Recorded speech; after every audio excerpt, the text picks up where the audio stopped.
Jesús, síguenos iluminando con tu palabra maravillosa, tu palabra divina, llena de sabiduría, que nos enseña a ser hijos. Vamos ahora entonces, queridos hermanos, a leer. Pero antes de seguir adelante, una cosita. Vamos al versículo 12, al final de las bienaventuranzas. Alegraos y regocijaos. 11:12. Felices seréis cuando os injurien y os persigan y digan con mentira toda clase de mal contra vosotros por mi causa. Alegraos y regocijaos, porque vuestra recompensa será grande en los cielos, pues de la misma manera persiguieron a los profetas anteriores a vosotros. Les quiero hacer notar, antes de seguir adelante, dos cositas aquí en estos versículos. Primero, que aquí Jesús pasa de hablar de bienaventurados ellos, los perseguidos, los pobres, los mansos, pasa a hablar en segunda persona, bienaventurados vosotros. Es como si después de hablarle a la muchedumbre en general y un poco en forma impersonal, ahora personaliza y se dirige a nosotros, bienaventurados vosotros, como dirigiéndose a los discípulos ahora. Y todo el resto del Sermón del Monte va a estar así, en segunda persona, vosotros, y en segunda persona el plural. Bienaventurados vosotros. Así que ahora como que Jesús nos encara a nosotros y nos empieza a hablar. Y fíjense lo que nos dice que somos profetas. Muchas veces uno no se explica por qué apenas empieza una vida más piadosa, gente de la propia familia se le pone en contra, y antes cuando uno llevaba de repente, no se preocupaban porque uno hiciera lo que hiciera, pero ahora que se puso piadoso lo empiezan a picotear. O lo empiezan, incluso socialmente, a perseguir. O lo excluyen de cargos y de cosas porque es cristiano. Sinuosamente a veces, hipócritamente. Empieza uno a sufrir por haberse vuelto hacia el Señor y por haber entablado una alianza de discipulado con Jesús. Por haberse tomado en serio su religión, empieza a sufrir. Y no se lo explica. Jesús nos dice, mirá, ¿sabes por qué te pasa eso? Porque con los profetas anteriores a ti hicieron lo mismo. ¿Cómo? ¿Yo soy profeta? Sí. Cuando Pablo predica el día de Pentecostés, les recuerda a los que están oyendo la profecía de Joel, que decía, vuestros hijos y vuestras hijas profetizarán. Como que iba a venir una efusión del Espíritu Santo, en que ya no iba a ser uno o dos los profetas y el resto del pueblo infiel, sino que iba a ser todo un pueblo profético. Nosotros somos un pueblo profético, cuando vivimos como hijos del Padre, por supuesto. Si no, damos incluso motivo para que se blasfeme su nombre. Mirá. Esto les quería hacer notar. De modo que cuando Jesús se refiere después a Moisés y los profetas, y de que Él no viene a abolir la ley ni a Moisés ni a los profetas, se explica que la ley va a ser cumplida por los más pequeños, que son los nuevos profetas, y que son perseguidos por los grandes. Y que curiosamente Dios se complace en vencer lo grande con lo pequeño. Porque si uno se pregunta dónde están los perseguidores, como le dice Jesús a la mujer, mujer, ¿dónde está lo que te apedreaban, los que te querían apedrear? Se fueron. ¿Dónde están a lo largo de la historia los perseguidores? En cambio, los pequeños seguimos. Y estaremos en el día del juicio. Lo que hicisteis con uno de estos hermanitos míos más pequeños, conmigo lo hicisteis. De modo que según nos hayan tratado serán juzgados. Si es que vivimos como hijos del Padre, por supuesto, se está refiriendo Jesús a quien vive según la voluntad del Padre. Tanto es así que cuando a Jesús le dicen, ahí están tu madre y tus hermanos, confundiendo, ¿verdad?, el parentesco de Jesús con un parentesco de sangre, Él corrige eso y dice, no, ¿quién es mi madre y mis hermanos? Los que hacen la voluntad de mi Padre. Es decir, los que viven como hijos son mis hermanos. Cuando yo empiezo a vivir como hijo, entonces tú eres mi hermano. Es el primogénito entre muchos hermanos, va a decir San Pablo. Y entonces, si tú estás por mí, ¿quién contra mí?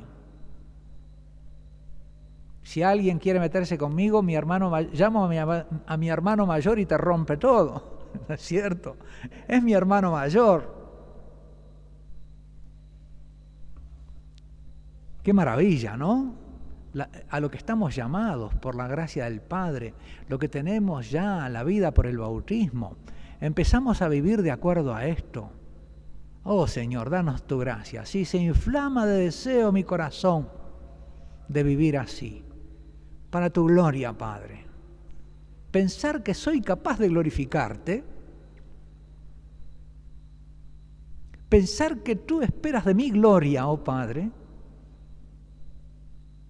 y pensar que me criaste para que te dé gloria, que me pensaste desde la eternidad y que me diste esta vida mía, efímera sobre la tierra pero eterna en el cielo, para que fuera tu Hijo y te diera gloria. ¿Qué destino más glorioso? Darte gloria a ti.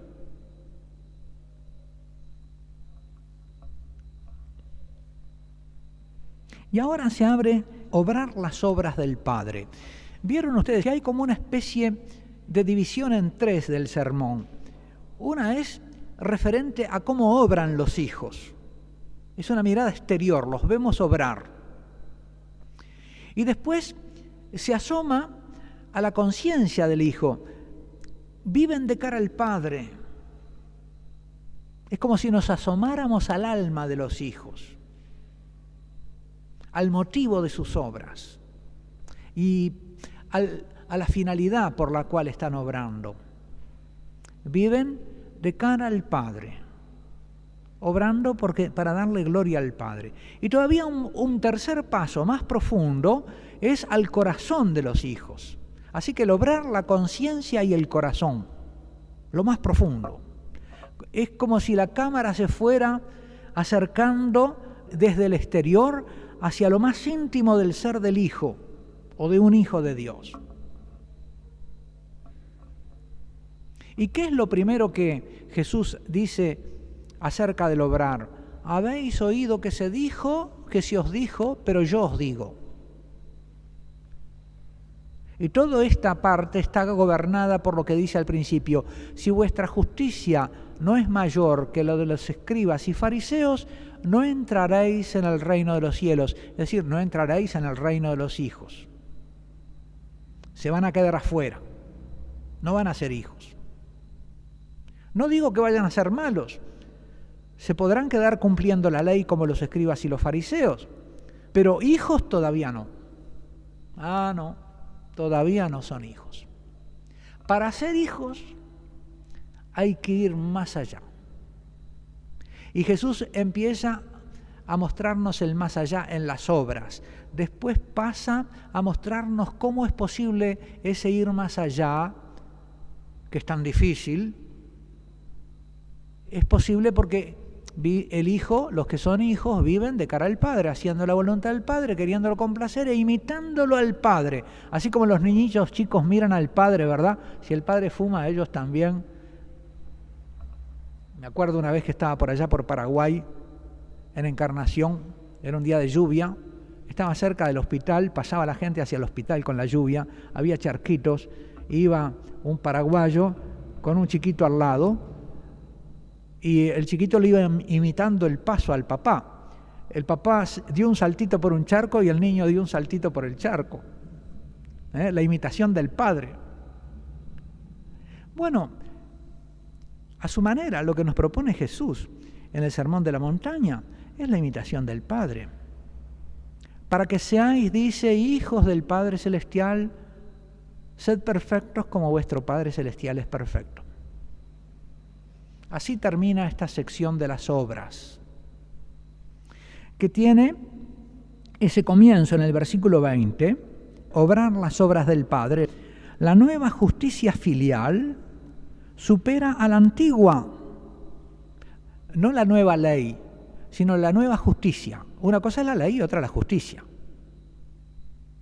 Jesús no viene a abolir la ley, sino a llevarla a su cumplimiento. Y viene también a perfeccionar la antigua justicia. El nuevo modo de vivir justamente es el modo de los hijos. Los hijos deben iluminar con su vida también al pueblo elegido. Son luz del mundo también para los israelitas. Versículo 20.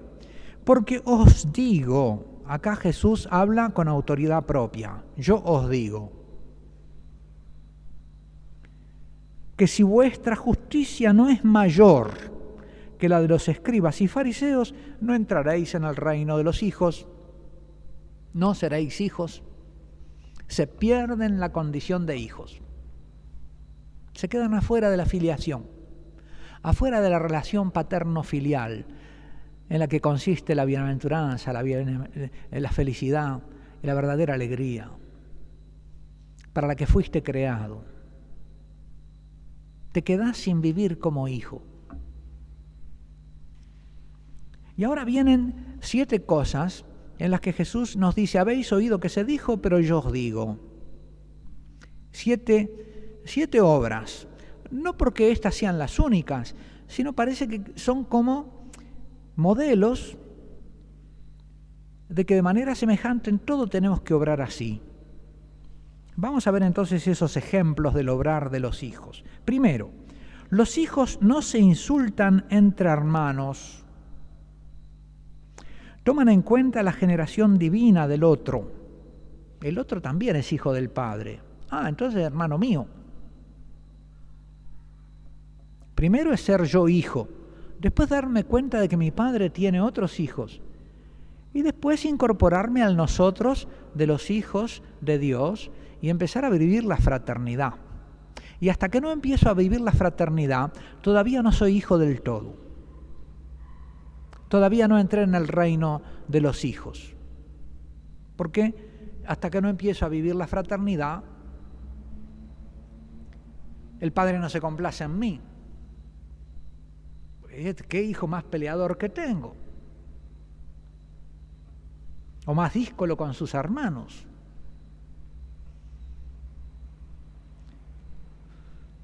Dice, toma en cuenta la generación divina del otro, la obra de Dios en él, que lo engendra, no sus faltas. Pablo dice, ya no conozco a nadie según la carne. Es decir, lo conozco en el Espíritu, no por lo que él es según la carne herida por el pecado, con todos los defectos y pasiones que nacen de la carne, sino por lo que él es como hijo de Dios por obra del Espíritu Santo que lo engendró en el bautismo. Es decir, no le tengo en cuenta lo que hace, sino lo que Dios ha hecho en él y lo que quiere llegar a ser. Entonces, habéis oído que se dijo a los antepasados, no matarás. Y aquel que mate será reo ante el tribunal. La ley antigua protegía la vida.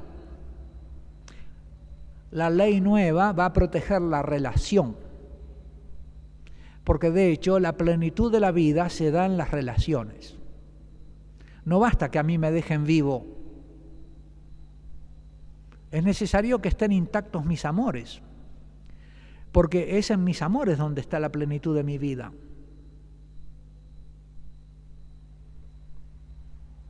Y por eso, la bienaventuranza es el mandato de Jesús dice, no basta que lo mates al otro, tenés que quererlo.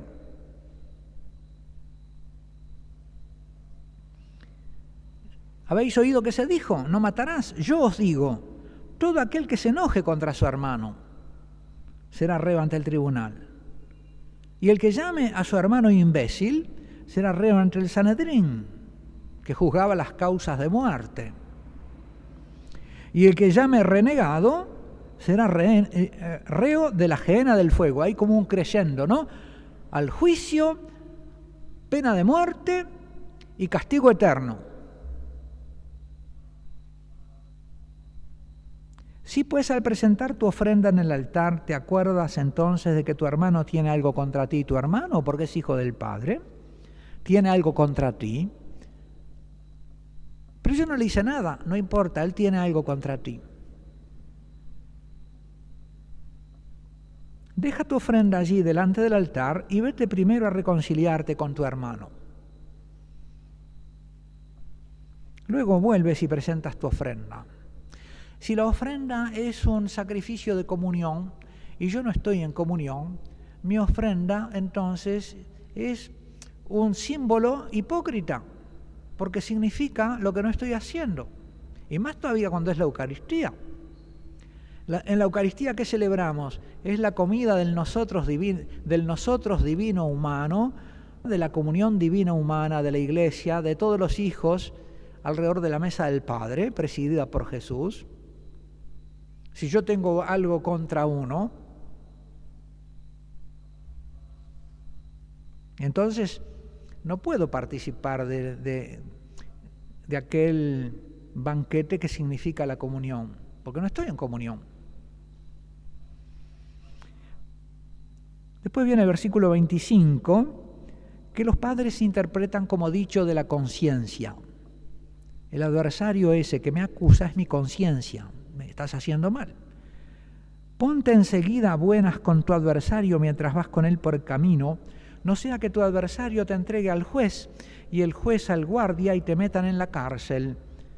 Yo te aseguro, no saldrás de allí hasta que no hayas pagado el último céntimo.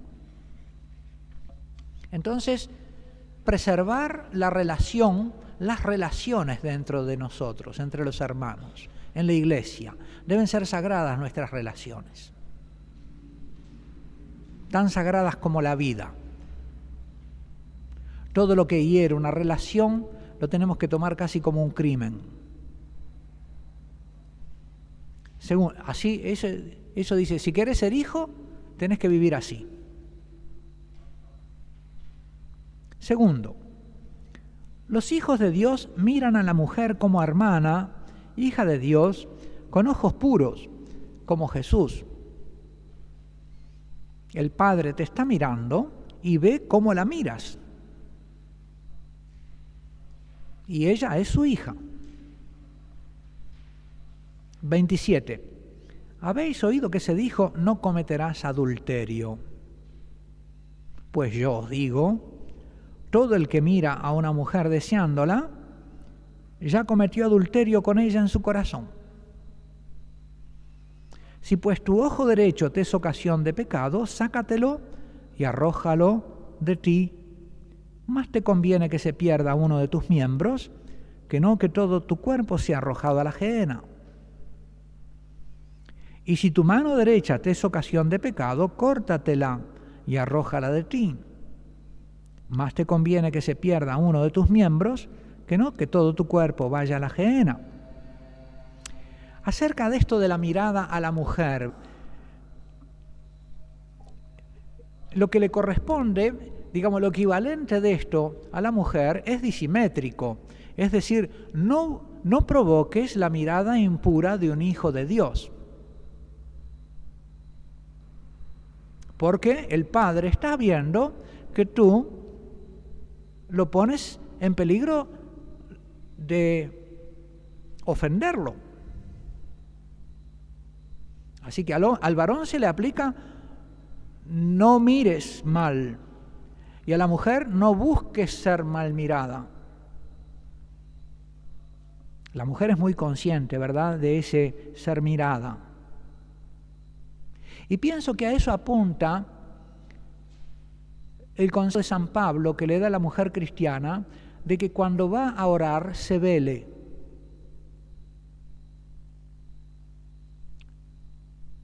Como que el velo a la mujer, que es muy consciente de la mirada, la resguarda y la pone delante de la mirada del Padre de una manera especial.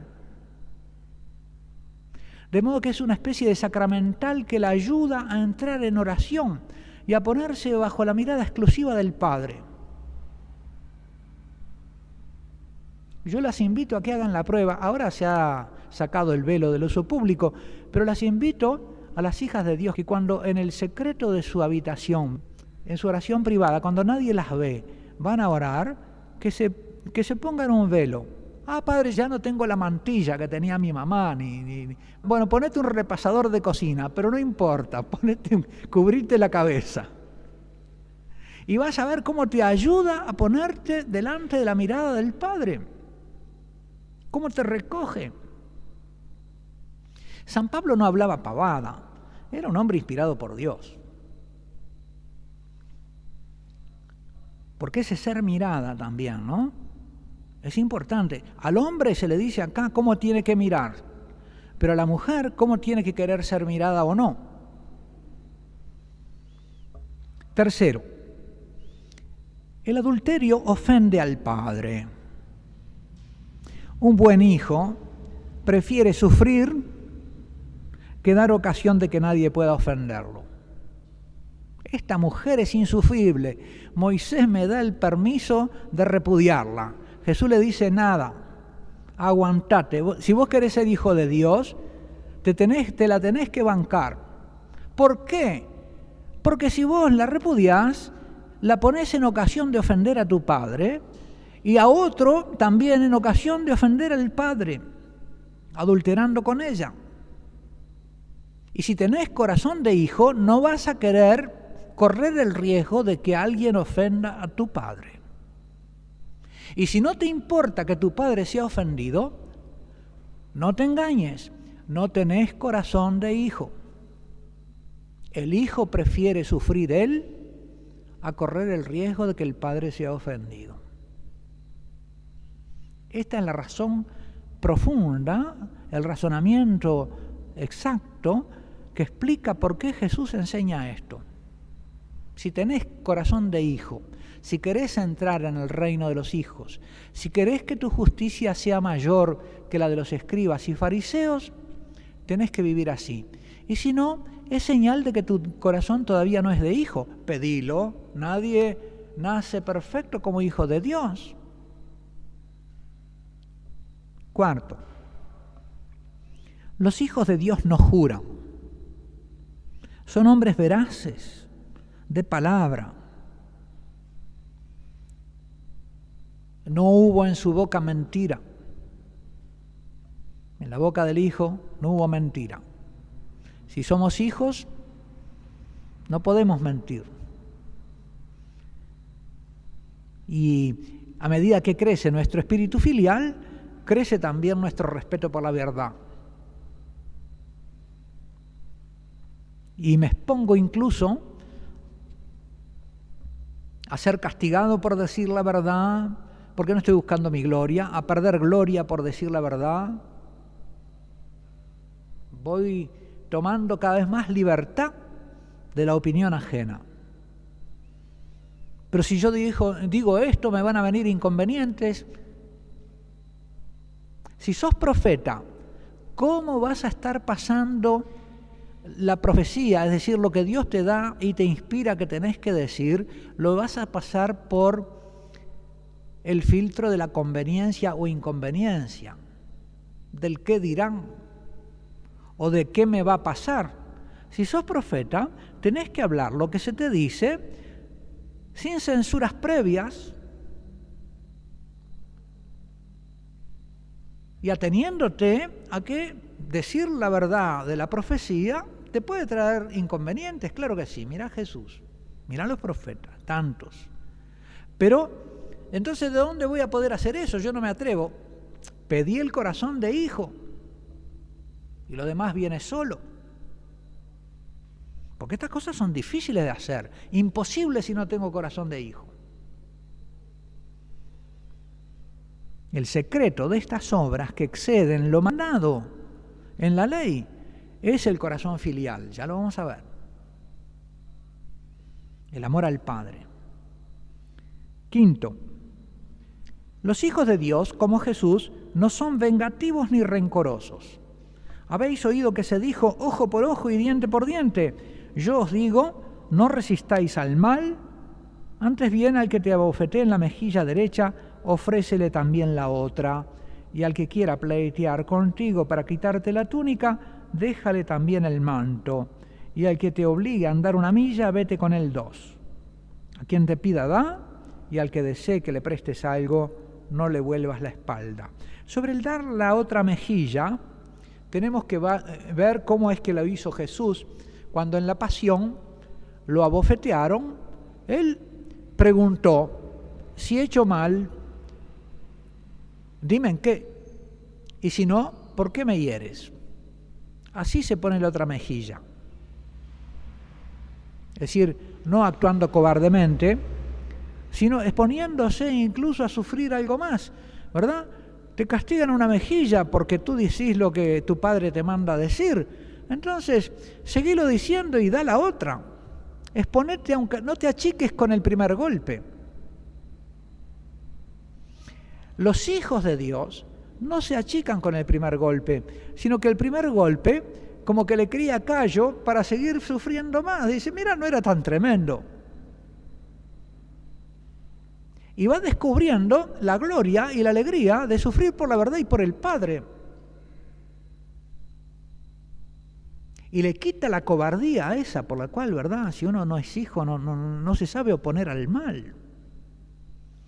Bueno, si Dios quiere, mañana continuamos con esta meditación del Sermón de la Montaña. Te damos gracias, Jesús, por haberte sentado sobre aquella roca en el monte y habernos dicho estas cosas tan maravillosas, por habernos revelado esos secretos de tu ser hijo, por habernos querido confiar la fórmula de la filiación para que también nosotros podamos llegar a ser hijos como tú del Padre Celestial, vivir para la gloria del Padre y compartir contigo la gloria de ser hijos, la alegría y el gozo profundo de serlo aquí en la tierra, en medio de las tribulaciones que nos puedan venir por nuestra condición de hijos, pero con el gozo que nos hace fuertes.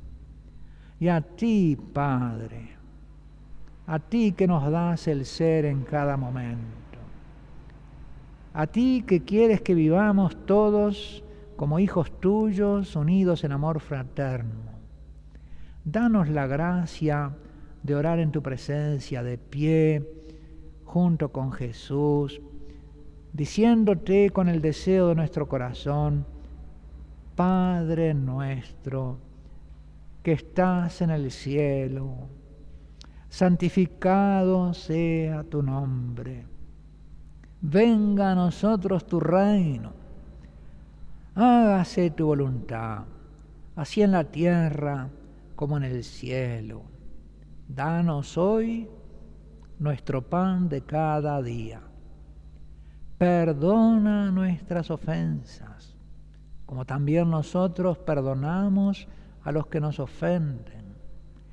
No nos dejes caer en la tentación y líbranos del malo. Amén.